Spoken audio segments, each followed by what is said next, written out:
بسم اللہ الرحمن الرحیم۔ اللہم صلی علی سیدنا و مولانا محمد النبی الامی المدار البدیع بدیع الجمال قطب المدار مدار العالمین وعلی آلہ وبارک وسلم وصلوا علیہ۔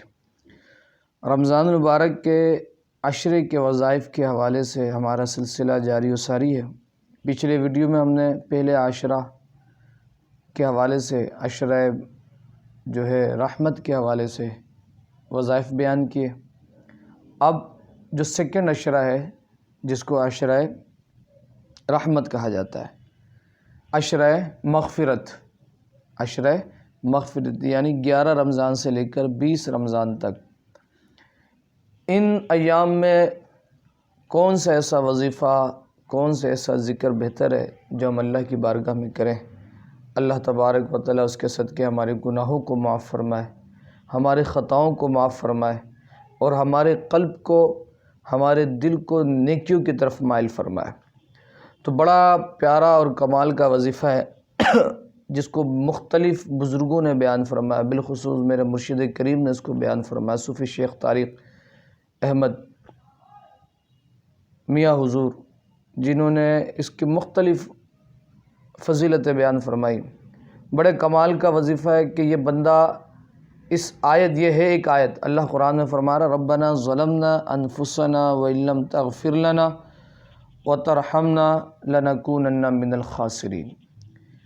یعنی کتنے کمال کی بات ہے کہ حضرت آدم علیہ السلام اللہ کی بارگاہ میں عرض کر رہے ہیں کہ مالک و مولا، ہم نے اپنے جان پہ ظلم کیا، تو نہیں بخشنے والا تو کون بخشنے والا، اگر تو نہیں بخشے گا تو ہم خسارے میں سو جائیں گے۔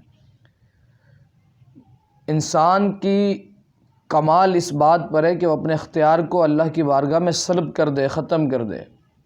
تو یہ وظیفہ اگر دوسرے عشرے میں ہر نماز کے بعد 2 تسبیح پڑھی جائے، کتنی تسبیح پڑھی جائے؟ 2 تسبیح پڑھی جائے تو اللہ کی بارگاہ سے قوی امید ہے کہ اللہ تبارک و تعالیٰ اس کو اپنے مقبول بندوں میں شامل فرما لے گا، اس کے گناہوں کو رب معاف فرمائے گا، اس کے دل کو پاک کرے گا، نیکیوں کی طرف اللہ تبارک و تعالیٰ اس کے قلب کو مائل فرمائے گا۔ اور اس سے کمال کی بات کیا ہے کہ انبیاء کا یہ خاص معمولات میں سے رہا ہے، انبیاء کے خاص وظائف میں اس کو شامل کیا گیا ہے کہ ربنا ظلمنا انفسنا وان لم تغفر لنا وترحمنا لنکونن من الخاسرین۔ تو بڑے کمال کا وظیفہ یہ، بڑے کمال کا وظیفہ ہے۔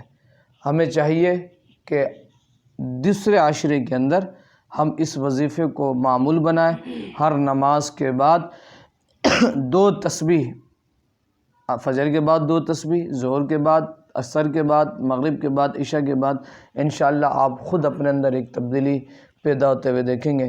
اللہ تبارک و تعالی ہمیں رمضان المبارک کی برکتوں سے مالا مال فرمائے، اس کی برکتوں سے اللہ تبارک و تعالی ہماری نسلوں کو رمضان المبارک کی برکتیں عطا فرمائے، اس کے صدقے ہمیں ایمان والی زندگی، ایمان والی موت عطا فرمائے۔